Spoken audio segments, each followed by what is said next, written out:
उचित है, एप्रोप्रिएट है, और मैं खुद इनकी बात सुन के एक तरीके से शर्मिंदा हूं कि खाप पंचायतें हों, किसान संगठन हो, जनवरी में जब ये बात आई थी उसी वक्त इस देश में एक किस्म की आग लग जानी चाहिए थी। आग से मेरा मतलब फिजिकली नहीं है,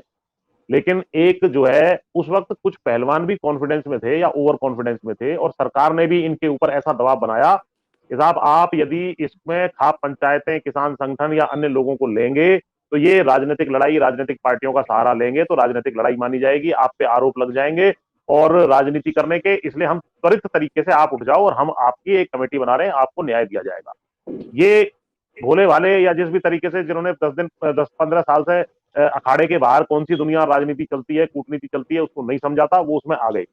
और जहां तक खाप पंचायतों का या किसान संगठनों का जागने या करने का सवाल है, क्योंकि ये हमारी अपनी बच्चियां हैं खुद की, तो सबसे पहले आपकी खुद का की जो फैमिली होती है, माँ बाप होते हैं, वो जागते हैं, फिर आपका मोहल्ला जागता है, आपका शहर जागता है, राज्य जागता है, और धीरे धीरे वो आंदोलन आगे बढ़ता चला जाता है। तो हम इस बारे में बिल्कुल शर्मिंदा हैं कि अभी पूरा देश इसमें नहीं जागा है। हम कोशिश कर रहे हैं, कुछ मीडिया में जिस तरीके से सत्य हिंदी है या अन्य प्लेटफॉर्म है इस बात को उठा रहे हैं बार बार, लेकिन मुख्य रूप से मेन लाइन जो मीडिया है वो इसमें सोया हुआ है, और ये शर्मिंदगी की देश के लिए बात है। आपकी बात बिल्कुल ठीक है गर्ग साहब, ये पूरे देश की लड़ाई है, पूरे देश की बेटियों की लड़ाई है, और यदि इस लड़ाई में ये बेटियां हारी तो कोई भी दरिंदा कहीं भी जो है, किसी की बेटी सेफ नहीं है, उसकी को नोच नोच करके हर संस्थान में खाया जाएगा, चाहे वो स्कूल हो, चाहे वो कॉलेज हो, चाहे वो अस्पताल हो, चाहे वो ये खेल के मैदान हो या इंस्टीट्यूशन हो। तो ये लड़ाई जीतना बहुत जरूरी है, लेकिन क्योंकि ये लोकतंत्र है और ये भी यहाँ भी हम एक लोकतांत्रिक चैनल पर बैठे हैं, तो मैं कोई ऐसी कॉल नहीं दे सकता कि साहब हम जो है किसी किस्म की हिंसा पे उतारू हो जाएं। लेकिन जिस तरह के देश के हालात हैं, थोड़ा बहुत लॉ मैंने भी पढ़ा है,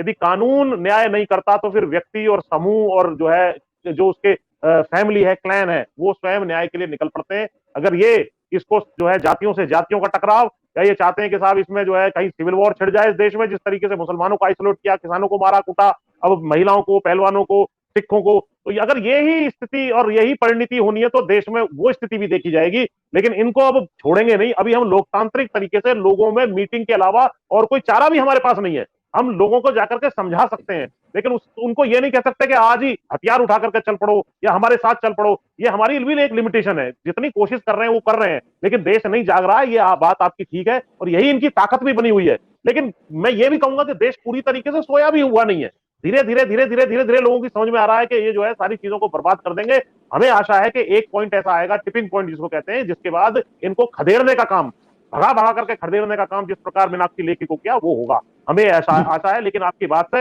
हम निश्चित रूप से शर्मिंदा है कि उतना एग्रेसिव ये अभी नहीं चला जितना चलना चाहिए था। सत्य हिंदी